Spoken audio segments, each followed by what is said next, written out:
Amazon Caraïbes avec Francette Rosamond d'Interentreprise. Voilà, bonjour Francette. Bonjour à tous, à chaque téléspectateur. On était tout à l'heure à l'aéroport et j'imagine que votre chronique n'est pas tout à fait hasardeuse. Non. Alors, on va quand même le dire, ils sont très contents à Pôle Caraïbes. En chaille. Oui, ils sont contents, ils ont dépassé les 2 millions et ils visaient 2,5 millions. Absolument, et puis ils sont les premiers aéroports des DOM, 9e dans la Caraïbe, enfin bref, les chiffres sont excellents. Et ce qui est intéressant, c'est qu'on assiste là à une transformation de marché, vu que c'est le low cost qui a tiré l'activité, c'est-à-dire norvégienne qui vient casser la baraque dans les liaisons avec les États-Unis, et puis vers la Martinique avec Air Caraïbes et Air Anti-Express qui sont en train de se tirer la bourre. Donc on voit bien que c'est par là que ça se passe, et j'attends le low cost sur la Guyane. Oui. Parce que la Guyane ça va venir. En tout cas, quand on voit que les chiffres sont en diminution de toute cette bonne nouvelle de la conférence de presse. Une bonne destination. Mais bien sûr, vu qu'il y a du business qui se fait par là, mais c'est insupportable d'avoir un billet à 700 € pour aller là-bas en 1h30. Enfin, et puis surtout, la Guyane est en train d'asseoir un certain nombre de développements qui peuvent intéresser les entrepreneurs de Martinique et de Guadeloupe. Mais faut pouvoir y aller rapidement. Or là, c'est pas le cas. Donc, alors Haïti est en baisse aussi, il faut le dire. Oui, voilà. C'est normal? Je ne sais pas si c'est normal.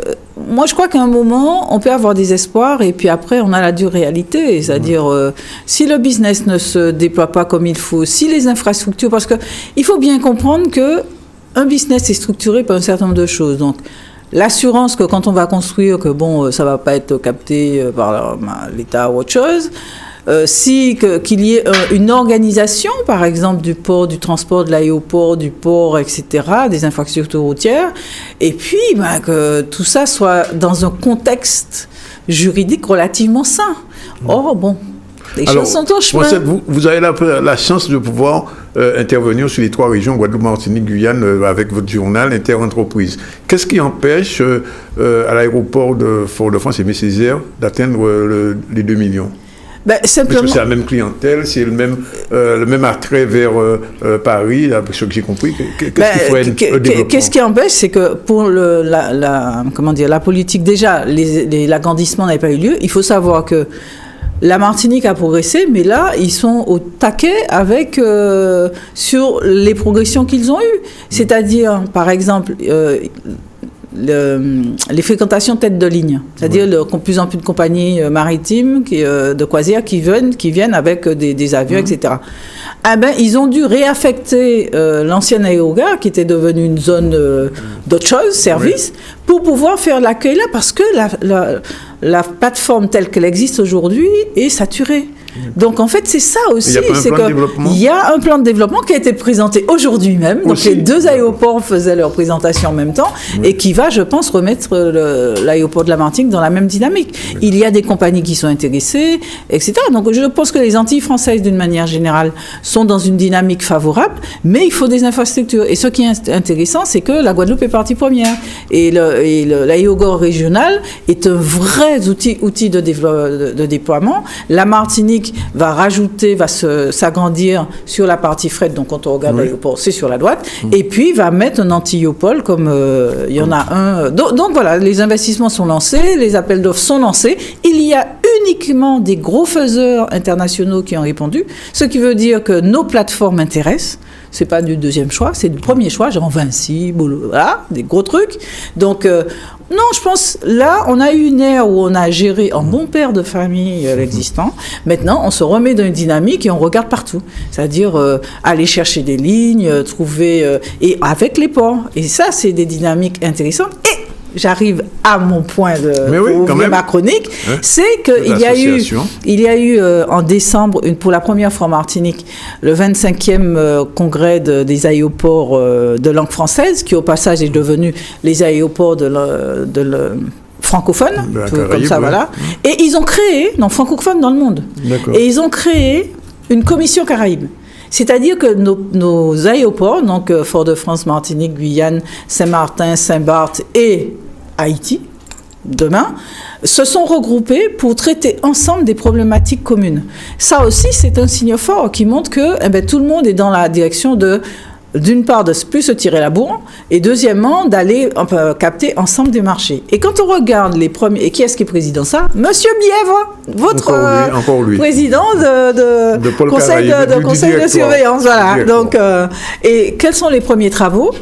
Acheter ensemble toutes les formations pour leurs salariés, parce que les normes changent. Vous avez vu qu'aujourd'hui, que l'aéroport de la Guadeloupe a eu une certification de sûreté. Il faut derrière de la formation énorme pour les salariés. Il y a des changements de matériel, etc. Donc, ils vont acheter tout ça ensemble. Ils vont aussi acheter des travaux pour les pistes, les aires communes, etc. Donc ça aussi, c'est pas des gens qui sont ici qui font ça, ça vient souvent de l'extérieur. Et puis troisièmement, et c'est ça que je trouve le plus intéressant, ils vont négocier ensemble, travailler pour que les droits de trafic soient enfin ouverts. Parce qu'il faut bien comprendre que l'un des moyens pour pouvoir accroître l'activité dans les aéroports, notamment de notre zone, c'est l'ouverture du ciel. La Caraïbe, c'est le dernier ciel du monde qui n'est pas ouvert. Donc ils se mettent ensemble. C'est la Martinique qui est chef de file sur ça aussi, pour pouvoir aller négocier à Bruxelles avec qui il faut pour pouvoir ouvrir des lignes de manière plus facile et que ça ne plombe pas les compagnies. Donc, le truc est en train de bouger et dans le bon sens. Voilà. Alors, une autre association, cette fois pour l'emploi. Voilà, donc une autre association qui prend pied par la Martinique, mais avec décision déjà prise de s'implanter dans les autres territoires Guadeloupe et Guyane, c'est l'APEC, l'association pour l'emploi des cadres, qui existe depuis non, qui est une association paritaire, mais qui n'était pas implantée aux Antilles Guyane. Donc, ça fait quoi cette association-là? Ça aide les cadres à trouver du travail, ça aide à sécuriser les entreprises, à sécuriser leur emploi, ça rassemble les offres d'emploi pour les cadres, etc. Et donc, ils ont pris la décision de commencer par la Martinique. Le MEDEF, c'est très lié au MEDEF, tout ça. Le MEDEF Martinique a entériné ça avec à son conseil d'administration. Et puis, donc, décision avec... feuille de route, doit être entérinée le 22 février à Paris par l'APEC à son conseil d'administration. Donc, nos cadres auront cet outil qui a fait la preuve de son efficacité, c'est-à-dire, et puis on aura quelques études particulières sur la population des cadres, ce qui manque un peu aujourd'hui dans nos régions. Est-ce que ça évolue? Est-ce que... voilà. Donc, le groupe Lorette en lice pour le prix Ulysse. Voilà, et ça c'est quelque chose qu'on supporte avec beaucoup de plaisir parce que on a donc le groupe Lorette, vous le connaissez. Oui. Je ne sais pas si vous vous souvenez, après 2009, ils ont connu quelques turbulences vu que ça et ils étaient sur le point de scratcher quoi, parce que c'était et donc ils ont déclenché en 2012 une procédure qui s'appelle une procédure de sauvegarde. Alors c'est une procédure tout à fait légale qui existe depuis 2005, mais qui n'avait jamais été vraiment utilisée, et notamment par un groupe. Et c'était la première fois qu'un groupe local dit « Hey, stop, j'ai des problèmes de paiement, je suis déjà passé aux impôts, etc., à la CGSS auprès des banques et tout, le chiffre d'affaires ne progresse pas, donc je me mets en sauvegarde auprès du tribunal de commerce et je peux continuer, mais je m'engage à restructurer, etc. » Ce qu'ils ont fait.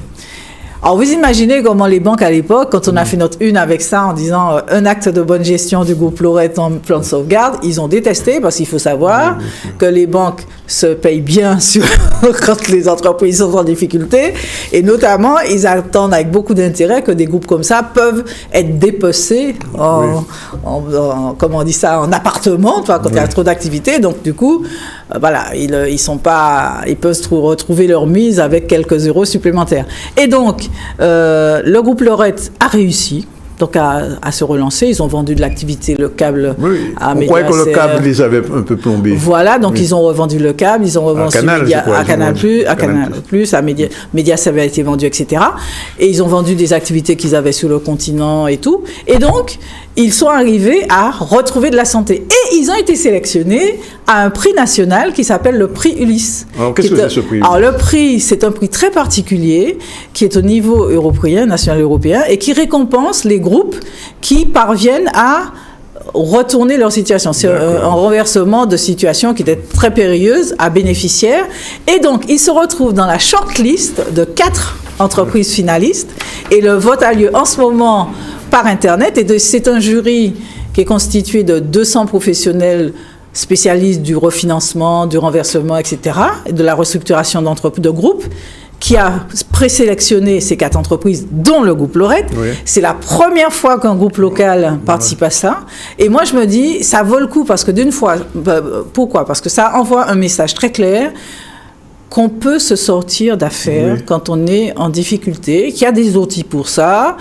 Deuxièmement, qu'on peut négocier avec des banques. Donc, des fois, on peut signer des trucs sous la pression, mais on peut arriver à négocier. Et troisièmement, on peut préserver de l'emploi, parce que l'une des choses qui est parvenue à faire le groupe Lorette, c'est d'arriver à ce qu'il n'y ait pas de plan social pendant cette restructuration. Donc moi je me dis, rouleau bravo, c'est un groupe de chez nous, et puis nous sommes fiers à Interentreprise que le dossier que nous avons fait, enfin que l'entretien que nous avions eu à cette époque a été versé au dossier de ce prix et qui a permis cette présélection. Donc nous soutenons notre challenge. Double bravo. Donc, voilà, et nous disons allez voter. Ça, ils vont voter sur le net. Voilà, c'est sur le site de Challenge, le magazine.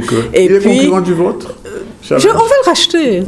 Bon, d'accord, on passe à autre chose. Voilà. et puis surtout, sur le site www.ulysse.fr, je crois, qui est le site. Et moi, je pense que ça vaut le coup, parce que ça montre qu'il y a des patrons qui osent parler, parce que je vous assure que c'était pas simple pour un groupe local d'expliquer ça.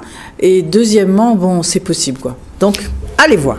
Ok, 13h47, en bref, tourisme. Oui, Promo Vacances, vous savez, ce réseau qui nous envoie qui était plutôt en ligne et qui nous envoie plein de clients, ils ont mieux progressé l'année dernière dans leur réseau d'agences. Donc, ils ont décidé en 2017 d'ouvrir des agences. Je crois ils ont déjà 60 agences et ils veulent en ouvrir en franchise. Donc, il y a un business à prendre par là. Les gens veulent partir en vacances à des coûts plus, resserrés, mais ça génère du business. Donc, une petite info, Promo Vacances, qui envoie beaucoup de clients de chez nous, sont en train de revoir leur stratégie, de compléter leur performance en ligne avec du bien réel et du bien concret, un réseau d'agences renforcé. Dernier mot sur Boursorama. Et Boursorama, alors j'ai pas encore eu l'interview pour avoir plus de détails, mais en tout cas, la première information, l'offre qu'ils ont lancée il y a une semaine, j'en avais parlé la semaine dernière, à destination des TPE, est bien utilisable en Outre-mer. Voilà. Finalement. Donc, j'ai pas encore eu le détail exactement parce que j'attends l'interview, mais en tout cas, première info, les TPE qui peuvent fonctionner en ligne facilement, peuvent avoir cette offre qui est nettement plus concurrentielle par rapport à une banque classique. Voilà, c'est fini. Dernière chose, le prochain Interentreprise, c'est c'est le 5 février. Nous sommes en train d'y travailler de beaux sujets, vraiment. Non, là, je pense que l'année va commencer sur des chapeaux de roue. Et puis, on fait la fête ce soir. Merci, Françoise, qu'on retrouve jeudi prochain. On fait pas la fête ce soir? Oui, mais on se retrouve. Non, on parle de la Roméo ce soir, c'est la fête. Mais, moi, je pense à la fête là. Merci. Amazon Caraïbes avec Françoise Rosamond d'Interentreprise.